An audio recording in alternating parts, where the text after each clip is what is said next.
PTI की 32 माह के इक़्तिदार में शौकत तरीन चौथे वज़ीर ख़जाना हैं। उनसे पहले हम्माद अज़हर, अब्दुल हफीज़ शेख और असद उमर को खजाने की कुंजी दी गई। अब्दुल हफीज़ शेख पहले मुशीर ख़जाना फिर वज़ीर ख़जाना बनाए गए और सबसे ज़्यादा अरसा मनसब पर फाइज रहे।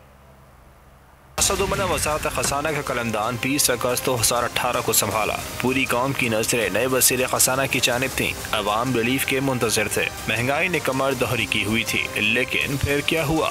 वज़ीर आज़म के लाडले असद उमर से इस्तीफ़ा ले लिया गया। इन्हें वज़ीर से सबकदोश कर दिया गया। असद उमर महज 8 माह ही वज़ीर रहे। कप्तान की नजरें पीपल्स पार्टी और मुशर्रफ के साबिक वज़ीर ख़ज़ाना अब्दुल हफीज़ शेख की जानिब उठी। इन्हें मुशीर के तौर पर अपना लिया गया। वो 20 माह तक बतौर मुशीर मुल्क के खजाने की रखवाली करते रहे। दिसंबर 2020 में अब्दुल हफीज़ शेख वफाकी वज़ीर ख़ज़ाना बन गए। इन्हें सेनेट का इलेक्शन लड़वा कर दोबारा खजाने की कुंजी देने का फैसला हुआ, लेकिन ऐवान बाला के इंतखाबात में शिकस्त के बाद अब्दुल हफीज़ शेख को महंगाई पर काबू न करने का इल्जाम लगाकर बाहर कर दिया गया। ये इल्जाम शिबली फराज ने लगाया।